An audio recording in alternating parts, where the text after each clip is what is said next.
Hey my friends, welcome back to the Search Champion Roadmap, day number 2. Thanks for checking in and congratulations for making it through day number 1. And really congratulations for coming back for day number 2. So how's the training going for you so far? Were you able to really focus in and find some things that resonated with you as I talked about the need to have a 360 focus on people? If you spent time through all the segments and did what I asked, taking the notes, rewatching the videos and interacting a little bit, I'm sure things are starting to open up for you, even just a little bit. All right, so I'm excited because day 2 is all about focusing on how you accept windfalls and droughts. And if you think back to what I said in the very first segment on day 1, yesterday, 5 biggest lessons, when we got to this portion, right, of the intro of accepting windfalls and droughts, I said that resilience is the missing link to consistency, and you're going to need consistency in your own behavior, your own energy, your own performance to be able to execute properly through a windfall or through a drought. It really doesn't matter. So what am I saying? At the end of the day, we're talking about resilience all day. And I love this topic, and I love to dig in and get real. So I hope that you're ready to do that with me.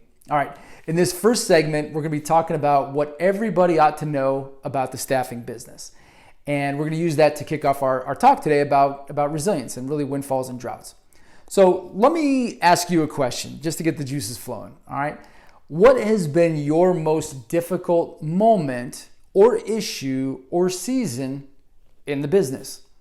Right? What's been your most difficult thing? Maybe you're in it now. Maybe you're a branch manager or a team leader, or maybe you're an owner.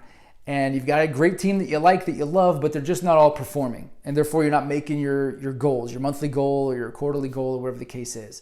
And it's just tough. You don't really know what to do. And even though things seem right, it feels like you got the right people, the goals just aren't happening, Or maybe you're an individual contributor. You've been doing this a while and you've had the successes, you've had some windfalls, you've had some droughts, but you know what it's like to get the big commission, make the big placement and whatnot, but it's been a while. Maybe some placements have fallen apart lately here at the last critical end, and you haven't had a victory in a while, and maybe you're questioning the whole thing, your career choice, or maybe your skills, or maybe you're getting a little jaded about the people, right? That can be difficult. That level of uncertainty or that questioning of your path and your progress is definitely unsettling, Or maybe you're brand new, right? Maybe you're a brand new recruiter, brand new in a firm or brand new in the industry, and you got the training happening and people are telling you to do this and do that and model this, and you're hearing the roadmap, and it's tough to make any goals, not just to make a placement, but you're not making your activity goals and you don't know what to focus on next, and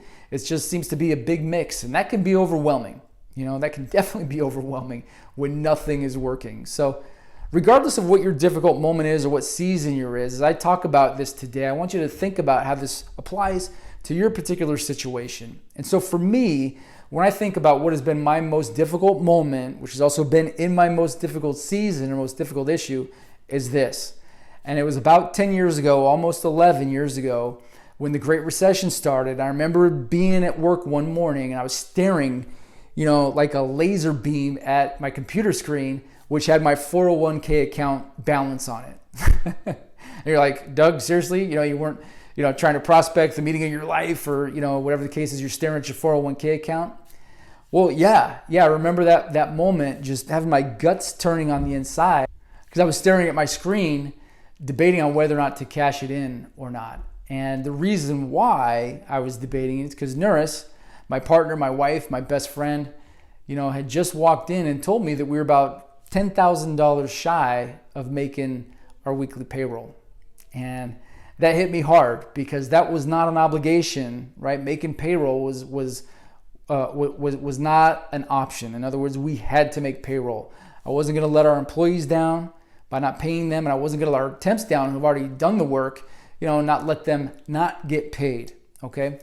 So as I sat there debating with myself, this is the big conflict. On one hand, we didn't have a 401k account in the company. We were too young, too small at the time. So this was an account, savings that I had from my previous career in corporate America. And it wasn't a lot of money, but it was significant to me. It was about $30,000, and I knew that if I cashed in that account that day, that I would have to pay taxes on it.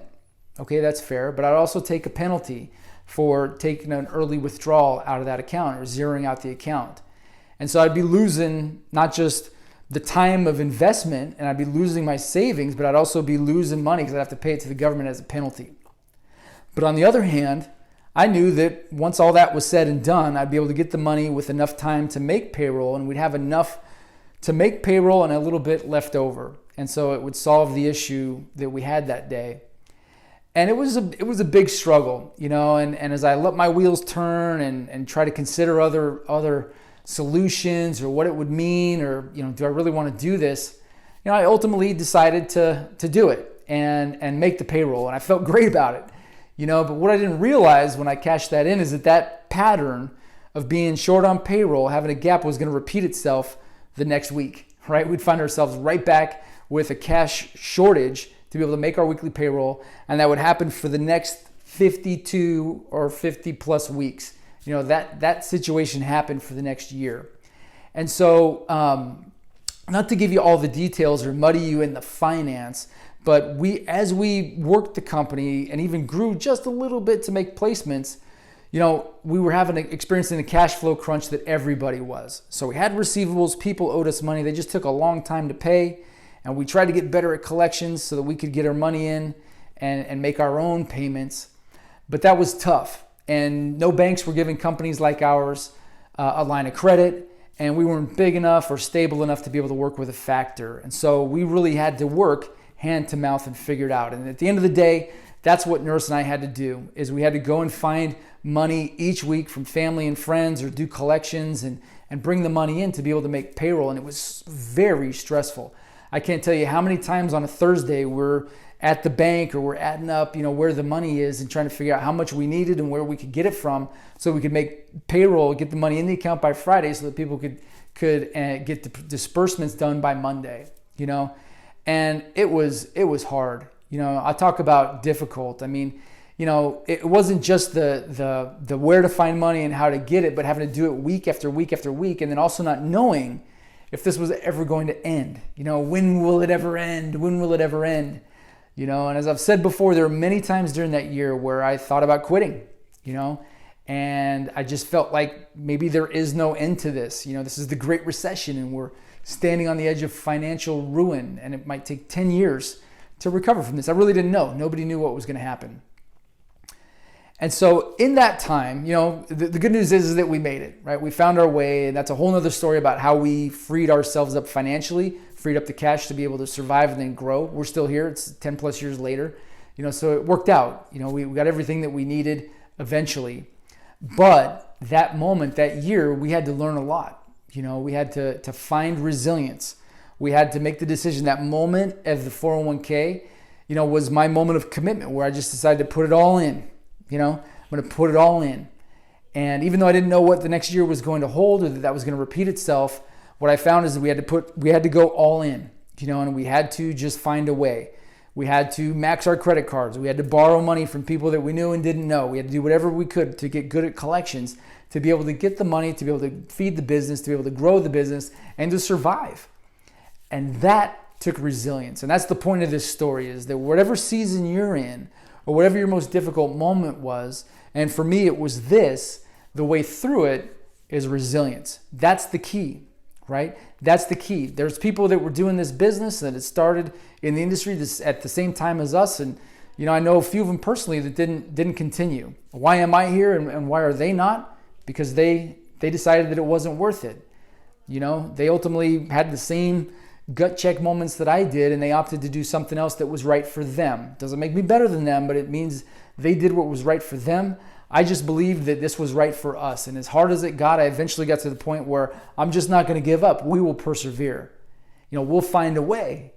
We'll get it done. And eventually, as we kept making payroll, we've finally got confident.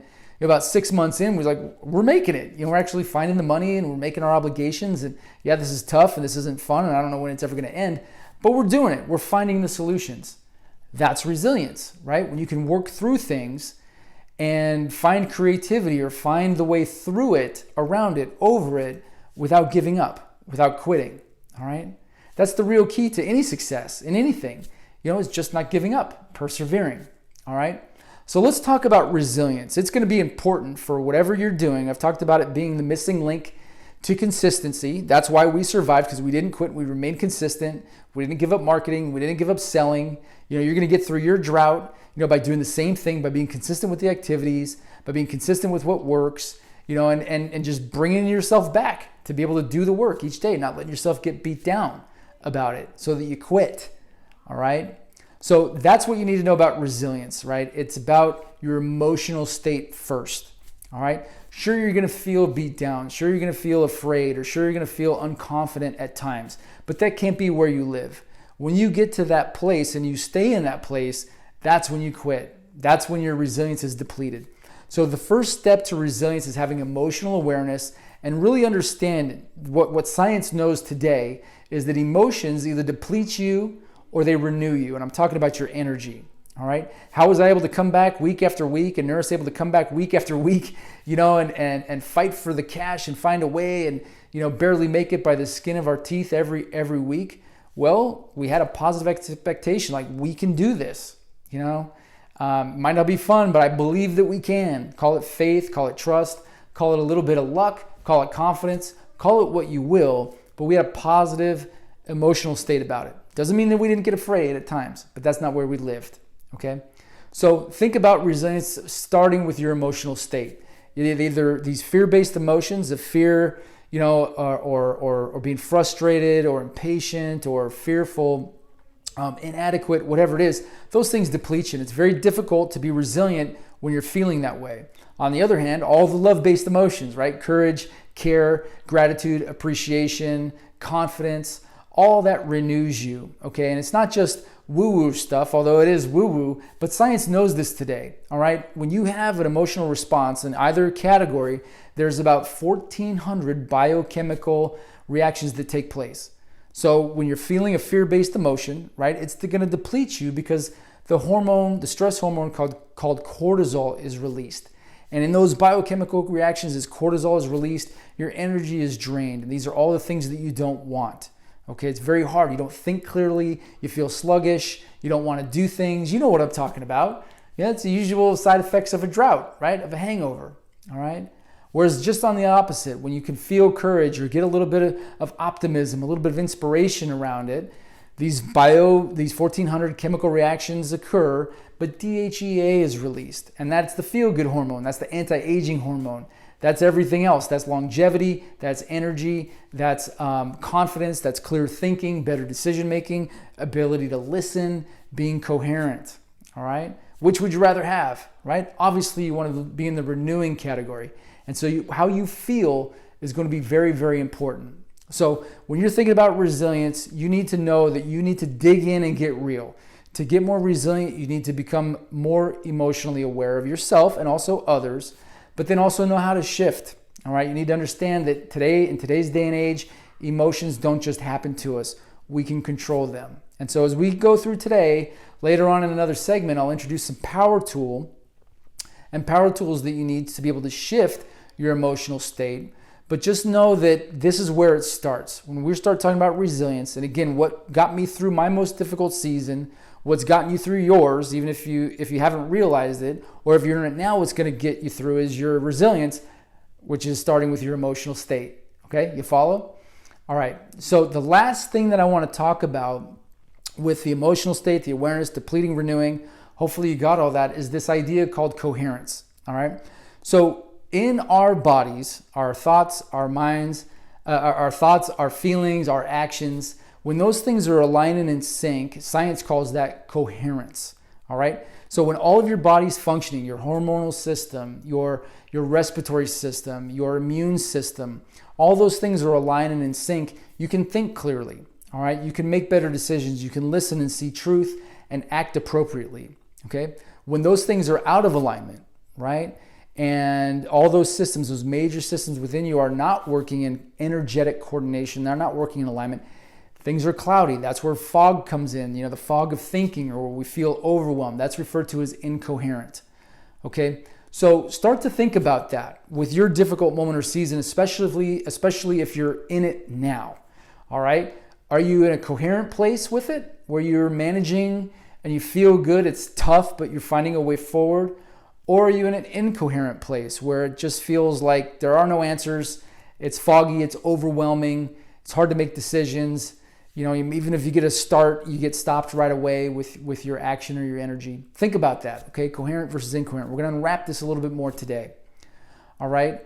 And so those are the big ideas. What everybody ought to know about the staffing business is that windfalls and droughts are going to happen. You're going to need to get resilient, and to do that, you have to get into your emotional state. You got to dig in and get real, all right? You guys feeling that? You guys feeling that?